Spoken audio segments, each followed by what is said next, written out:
Feche seus olhos e oremos. Senhor, nosso Deus e Pai, nós te louvamos, nós te exaltamos pela tua presença. Agora, Senhor, fala ao coração da tua igreja. Senhor, nós viemos aqui para adorar o teu nome, nós viemos aqui para cear, nós viemos aqui para ouvir a tua voz, para ouvir a tua palavra. Meu Deus, que o teu povo receba de bom grado, que o teu povo, Senhor, alimente nessa noite com o alimento que vem dos céus, porque a tua palavra diz que bem-aventurados que têm fome e sede de justiça, porque serão fartos, e nós queremos ser fartos nessa noite, meu Deus, em nome de Jesus, amém. Pode se sentar. Eu quero que você preste muita atenção, não fique andando, não fique movimentando, evite ao máximo se levantar, para não distrair, para não tirar a atenção dos irmãos. Eu quero falar nessa noite sobre o cântaro abandonado. É o tema da mensagem de hoje, o cântaro abandonado. Meus irmãos, o texto nos relata um diálogo de Jesus com uma mulher. E nós não temos muitos detalhes da vida dessa mulher, mas temos alguns detalhes muito importantes que nos deixam algumas lições para a igreja, lições para a família, lições para o indivíduo, lições para a sociedade. E nós precisamos entender que Deus, Ele sempre está falando conosco. Deus sempre está falando com o homem. O homem muitas vezes não está preparado, não está atento para ouvir a voz de Deus, mas Deus está sempre falando. Deus, Ele fala através de uma tempestade, através de uma chuva. Deus, Ele fala através do romper da manhã. Deus sempre está falando conosco, mas nós muitas vezes não ouvimos a voz de Deus. Deus, Ele usa as pessoas para falar e muitas vezes nós também não ouvimos. Muitas vezes Deus usa o ímpio para falar conosco e nós não damos ouvido. Deus usa o jumento para falar e o homem às vezes não escuta. A Bíblia diz que se nós não clamarmos, as próprias pedras clamarão. Deus está sempre falando com o homem. A pergunta é: você está ouvindo a voz de Deus? Nós estamos abertos para a voz de Deus? Eu creio que todos vocês conhecem aquela frase que os lojistas colocam. Às vezes a loja fica fechada e fica aquela frase: fechado para balanço. Fechado para balanço. As lojas ficam fechadas para balanço. Faz-se o balanço para calcular o lucro, calcular o prejuízo, calcular os resultados. Mas nessa noite, meu irmão, para ouvirmos a voz de Deus, nós não podemos estar fechados, mas nós temos que estar abertos para balanço nessa noite. Temos que estar abertos, porque Deus, Ele vai tratar conosco. Deus, Ele vai falar conosco nessa noite. Deus vai falar com você. Eu creio que vocês devem lembrar daquela empresa grandiosa, Parmalat, em 2004, quando foi registrado recorde nas vendas, faturamento recorde em 2004. Mas quando foi fechar para balanço, descobriu-se que houve muita corrupção, muito desvio de dinheiro, e a empresa quase veio à falência, tanto aqui no país como fora do país. A empresa foi abalada, foi um escândalo internacional, porque foi descoberto através dos resultados. E meus irmãos, Deus tem uma lição para nós.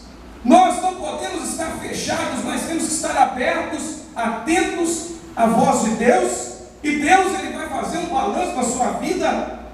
E será que você está preparado para esse balanço de Deus? Será que nós estamos preparados para o balanço de Deus? A Bíblia mostra de um rei que ele foi balanceado pela a mão de Deus, pelo dedo de Deus.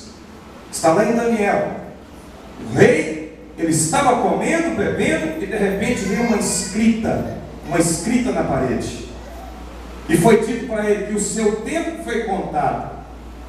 E ele foi achado em falta. Foi pesado na balança e foi achado em falta.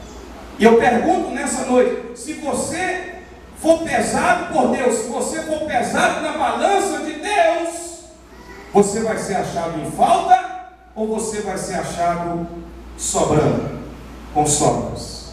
Como está a sua vida no balanço de Deus? Você vai estar fechado literalmente para Deus ou estará com o coração aberto nessa noite para receber o que Deus tem a falar contigo? Tem muita gente que ele é tão secreto, ele é tão confidente, as suas atitudes são tão escondidas que ele pensa assim: nunca ninguém vai descobrir as coisas que eu estou fazendo. Ele imagina que ninguém vai descobrir as suas falcatruas, suas coisas erradas. Meu irmão, mas eu quero dizer uma coisa para você nessa noite: nós podemos esconder dos homens, nós podemos esconder das autoridades, nós podemos esconder até mesmo do nosso cônjuge, mas nós não podemos esconder do Deus Todo-Poderoso, que Ele vê todas as coisas. Deus está vendo todas as coisas. A balança de Deus, ela é perfeita. A balança de Deus não é 2 pesos e 2 medidas. A balança de Deus tem a medida certa, e a balança de Deus nessa noite vai balançar a tua vida, vai pesar a tua vida hoje. Aleluia. Esteja preparado para a balança de Deus. Quem está preparado para a balança de Deus, diga amém. Amém. Aleluia. Essa mulher foi balançada, essa mulher foi pesada. O texto diz que Jesus, ele estava na Judéia e ele ia para Galileia. E era necessário, diz a Bíblia, era necessário passar por Samaria. Irmãos, para sair da Judéia até a Galileia, não precisava passar por Samaria. Mas Jesus tinha um propósito em passar por Samaria. Eu aprendo, meu irmão, que Jesus, ele sempre, onde ele vai, ele tem um propósito. Onde Jesus está, algo acontece. Onde Jesus está, algo maravilhoso acontece. E nessa noite Jesus está passando aqui. Jesus está passando aqui nessa noite para abençoar a sua vida. Jesus está passando aqui. É necessário Jesus estar presente aqui hoje. E Ele está aqui para abençoar a tua vida. Ele está aqui para abençoar o teu coração. Ele está aqui para restaurar a tua família. Ele está aqui para realizar os teus sonhos. Aleluia. Jesus então chega com os seus discípulos numa cidade de Samaria chamada Sicar. Era uma cidade que residia samaritanos. E os discípulos saem para comprar comida, e Jesus está ali junto à fonte de Jacó. E chega uma mulher. A Bíblia não fala o nome dessa mulher. Essa mulher tem ali a sua personalidade apresentada, mas não o seu nome. Mas eu quero dizer para você que às vezes chegam para Jesus pessoas que não têm nome, mas Jesus dá atenção até para quem não tem nome. E Jesus dá um nome para a vida da pessoa anônima. Jesus, ele dá vida e vida com abundância. Jesus, ele chama de filho. Jesus, ele chama de filha. Às vezes ninguém dá nada por determinada pessoa, mas Jesus, ele dá tudo. Ele deu a própria vida por essas pessoas. Aleluia. Se entrar um mendigo ali naquela porta, muitos vão olhar e não vão dar nada por aquela pessoa. Muitos vão afastar dessa pessoa. Muitos vão sair de perto porque ela está com mau cheiro, porque ela está mal vestida, porque tem muito tempo que ela não toma banho. E se, meu irmão, a gente não toma banho, sabe o que acontece? Quem não toma banho, decoma na rai. Meu irmão, mas Jesus, ele dá atenção, ele dá importância. Pode entrar um mendigo aqui sujo, sem tomar banho, sem dinheiro, sem roupa, mas Jesus, ele ama essa pessoa da mesma forma que ama quem está bem vestido. Deus não faz acepção de pessoas.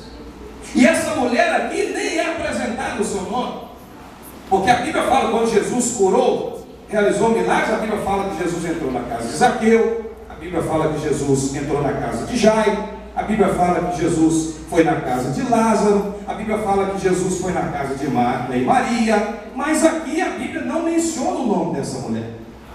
Era uma mulher sem nome, mas mesmo sendo uma mulher sem nome, era uma mulher que precisava da presença de Jesus. E Jesus então, quando aquela mulher chega com o seu cântaro, Jesus, ele pede água, dá-lhe de beber. Era meio-dia, sol escaldante, Jesus pede água. E a mulher foi sem educação com Jesus. Ela chegou, olha, como sendo tu judeu, pedes a mim, samaritana, água para beber? Porque os judeus não conversavam com os samaritanos. Mas Jesus diz então para ela assim: olha, se tu soubesses o dom de Deus, e quem te pede água para beber, tu pedirias a Ele, e Ele te daria água viva. Aleluias. Irmão, Jesus tem água viva para você nessa noite, aleluia. Quantos querem água viva? Levanta a tua mão direita. Eu vou ministrar sobre a sua vida nessa noite, em nome de Jesus Cristo. A água viva de Deus vai passar, vai tocar a tua vida. A água viva vai passar no teu coração, porque Jesus diz que aquele que crê em mim, como diz as Escrituras, rios de águas vivas fluirão do seu ventre, aleluia. Receba em nome de Jesus. Água viva. Jesus tinha água viva para aquela mulher. E aquela mulher, ela chamou Jesus primeiro de judeu. Olha para você ver, quando vai sendo revelado a presença de Jesus para as pessoas, quem é Jesus, as pessoas elas começam a abrir o coração. Aquela mulher primeiro ela chamou Jesus de judeu. Agora ela não chama mais Jesus de judeu, ela passa a chamar Jesus agora de Senhor. Senhor, mas como que vamos tirar água? O poço é muito fundo, e o Senhor não tem uma vasilha para tirar água. Ela viu que Jesus não tinha vasilha, ela tinha um cântaro. O que era o cântaro? O cântaro era um vaso de barro que era usado para colocar água. E aquela mulher então, ela viu que Jesus não tinha. E quando Jesus então ouve essa mulher falar onde que ele iria tirar água, Jesus então fala assim: olha, vai lá e chama o teu marido. E ela falou assim: mas eu não tenho marido. E Jesus disse para ela: disseste bem, porque o que você tem não é o teu marido. Você teve 5 maridos e agora você não tem nenhum. Irmãos, aquela mulher, ela estava com sérios problemas familiares. Aquela mulher estava com sérios problemas na sua vida sentimental. Aquela mulher, ela estava vivendo uma infelicidade no seu coração. Aquela mulher talvez era do tipo daquelas que dizem assim: olha, homem é tudo igual, homem não presta. Todo homem é tudo igual, é tudo igual. Eu estou cansado desses homens. Já tive 5 maridos, agora esse aqui, que eu estou com ele, está me fazendo muita raiva. Aquela mulher, ela estava frustrada. Porque você imagina uma pessoa que procura 5 maridos, ela está buscando o quê? Está buscando felicidade. Ela está buscando ser feliz. E o problema é que quem está buscando felicidade em tantos casamentos assim, ela sempre vai achar que ela é a tadinha, ela é a coitadinha, ela é inocente. Irmão, você pode ver, a pessoa que procura muito casamento, que já casou mais de 2, 3, 4 vezes, é uma pessoa que sempre ela é o bonzinho da história. Sempre ela é o coitadinho. Tadinho de mim. Coitadinho de mim. Eu sou a parte inocente. E fulano é que é culpado. Sempre está jogando a culpa nos outros. Sempre está transferindo a culpa nos outros. Teve um homem que estava querendo separar da mulher. E a mulher então falou assim: olha, esse homem está querendo separar de mim porque eu não arrumo a casa, porque eu não faço nada dentro de casa. Mas eu não arrumo casa, eu não faço nada dentro de casa, porque o culpado é o diabo. E o diabo foi e falou assim: olha, eu estou admirado com tanta mentira, com tanta preguiça dessa mulher. Porque, irmãos, as pessoas têm a mania de transferir responsabilidade. Elas querem justificar o seu erro. Olha, o culpado é o diabo, o culpado é o marido, o culpado é o filho, o culpado é o genro. Nós não podemos ficar transferindo responsabilidade. Se nós erramos, temos que admitir o nosso erro. Eu errei, eu pequei. Como aquele filho, o filho pródigo, disse assim: olha, pai, pequei contra ti e contra Deus, não sou digno de ser chamado meu filho. Reconheceu o nosso erro. Davi reconheceu o erro. Quando Davi pecou, porque até ele ser descoberto, ele estava tudo tranquilo com ele, ele não falava nada, estava tudo bem. Mas quando o profeta de Deus chegou, o profeta Natan chegou e contou a historinha para ele, aquela historinha do cordeirinho, daquele pobre que tinha uma cordeirinha, e o rico tinha muitas cabeças de gado, pediu e foi lá e matou a cordeirinha do pobre para poder fazer o almoço para as visitas. E o rei ficou furioso: tem que matar esse homem. E o profeta falou assim: ó rei, és tu esse homem. Aí Davi se arrependeu. Depois que foi descoberta a falcatrua, a malandragem, a pilantragem, a maracutaia dele, ele foi e pediu perdão. Ele pediu perdão, mas graças a Deus que ele reconheceu o seu erro. Alguém disse assim, que tem pessoas que às vezes só arrependem quando é descoberto. Tem homem que está traindo a esposa, ele só arrepende quando a mulher descobre e fala que vai dar carta de divórcio. Aí ele arrepende. Mas ainda bem que arrepende, graças a Deus. Porque, meu irmão, é melhor arrepender do que ficar na prática do pecado, do que ficar enganando e sendo enganado. É melhor se arrepender, porque quem se arrepende, ele merece mais uma chance, ele merece uma segunda chance. Quem se arrepende, ele não pode ficar somente no arrependimento, ele precisa mudar de vida. Arrependimento é o sentimento de culpa, mais a vontade e desejo de mudança. A pessoa precisa se arrepender. Arrepender sem mudança de vida é igual trocar de roupa sem tomar banho. Irmão, adianta a pessoa trocar de roupa sem tomar banho? Adianta, professor? Não tem jeito. Antônio Luiz, adianta a pessoa trocar de roupa sem tomar banho? Vai continuar do mesmo jeito. Ele vai levantar, oh, aleluia. Os irmãos vai cair tudo, mas vai cair por causa do cheiro forte. Então, nós precisamos arrepender, mas o arrependimento tem que ter mudança de vida. Olha para a pessoa do seu lado e diga assim: olha, meu irmão, precisamos de mudança de vida. Fala com ele assim: metanoia, mudança de mente, mudança de atitude. Olha aqui para mim, aquela mulher, ela foi confrontada, e depois que Jesus falou a vida dela, pois Jesus falou que ela já teve 5 maridos, e agora o que ela tinha não era dela, porque aquela mulher agora estava com um homem que já era casado, porque ela estava com um homem que não era dela. O que tens não é teu. Ela estava com um amante, ela estava colocando chifre na cabeça da mulher do homem, ela estava bagunçando com outra família. E Jesus começa a confrontar. E então essa mulher, ela já não chama mais Jesus de Senhor. Primeiro, olha você ver o processo. Primeiro, ela chamou Jesus de judeu. Depois ela chamou Jesus de Senhor. E agora, ela chama Jesus de profeta. Vejo que tu és profeta.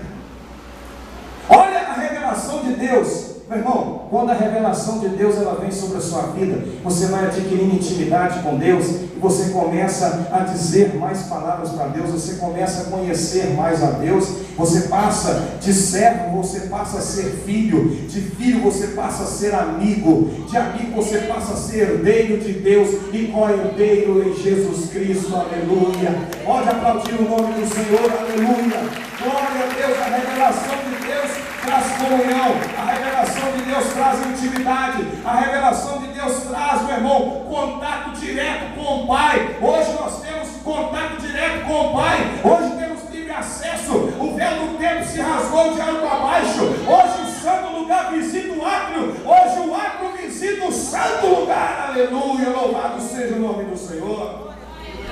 Aquela mulher começou a dizer: agora vejo que tu és profeta.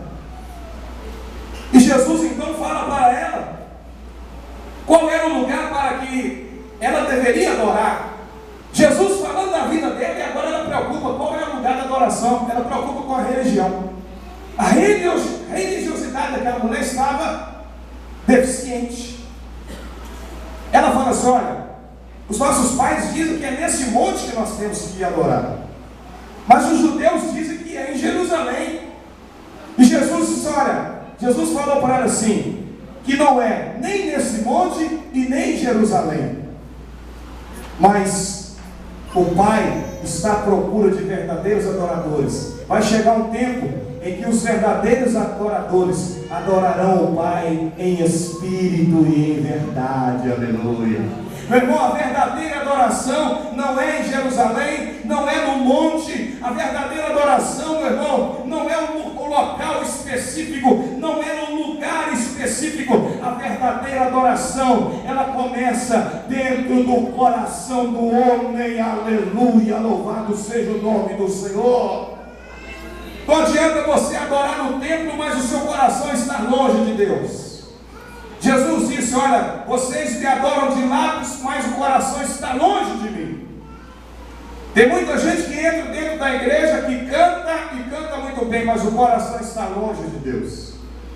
O verdadeiro adorador, ele adora de todo o seu coração. Ele adora a Deus no trabalho, na escola. Ele adora a Deus na rua. Ele adora a Deus no semáforo. Ele adora a Deus onde quer que ele estiver. Ele adora a Deus, ele é crente. Ele é adorador onde quer que ele estiver. Ele é adorador, meu irmão, no trabalho. Quando o patrão, o superior, o supervisor, o encarregado está enchendo a paciência dele, mas ele é adorador. Quando ele está na escola e o professor ali por picardia sabe que ele é crente, sabe que ele é evangélico, e o professor começa a zombar da sua fé, mas ele continua sendo adorador. O verdadeiro adorador, ele é adorador no trabalho, quando estão ali os colegas zombando e abusando da sua fé, mas ele continua sendo um verdadeiro adorador. O verdadeiro adorador, ele é adorador dentro de casa, quando ele está ali com a sua esposa, com os seus filhos, quando ele realmente, ele apresenta o que ele de fato ele é. O verdadeiro adorador, ele adora a Deus na igreja, mas ele adora a Deus em casa. Ele adora a Deus no trabalho, mas ele adora a Deus na rua. O verdadeiro adorador,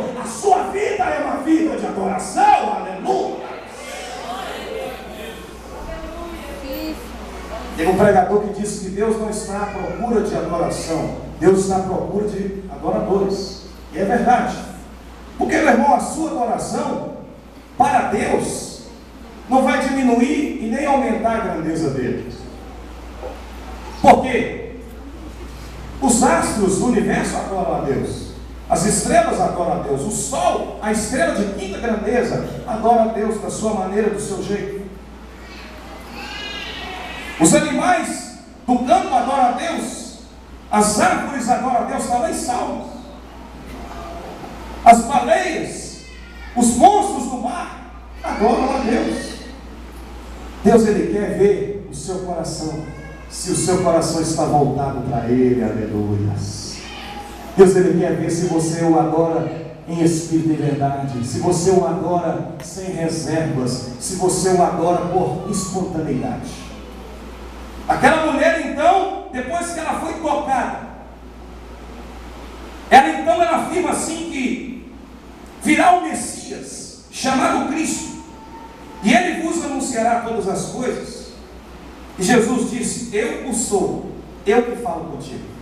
Primeiro ela chama Jesus de judeu, depois ela chama Jesus de Senhor, depois ela chama Jesus de profeta, e agora ela reconhece que Jesus é o Messias, que Jesus é o Cristo. E agora entra então no versículo que nós lemos. Depois que ela foi tocada pela palavra de Jesus, olha a atitude dela. Ela deixou o cântaro. O versículo 28 diz: deixou o cântaro e foi à cidade dizer aos homens. Irmãos, aquela mulher tomou uma atitude que tem um grande significado para nós. O que significa o gesto dessa mulher samaritana em deixar o cântaro? O que ela foi fazer lá no poço? Ela levou o cântaro para pegar o que, irmãos? Para pegar água. E agora, depois de ouvir Jesus, ela deixa o cântaro e ela vai até a cidade. Irmãos, ela não foi buscar água porque talvez a casa dela não estava precisando de lavar roupa, precisando de lavar vasilha. Ela não precisava de fazer as necessidades da casa. Por isso que ela foi buscar água, mas ela não quis nem saber de água, ela não quis nem saber de cântaro, ela deixou o cântaro e foi falar de Jesus para a cidade. Meu irmão, eu quero dizer para você que nessa noite, você precisa deixar o cântaro, você precisa deixar os obstáculos, aquilo que te impede de falar de Jesus, aquilo que te impede de ser uma testemunha de Jesus, aquilo que te impede de ser um verdadeiro adorador, você precisa deixar e fazer a vontade de Deus. Aleluia. Aquela mulher deixou o cântaro. O que significa deixar o cântaro? Primeiro ponto, deixar o cântaro significa pensar na felicidade dos outros.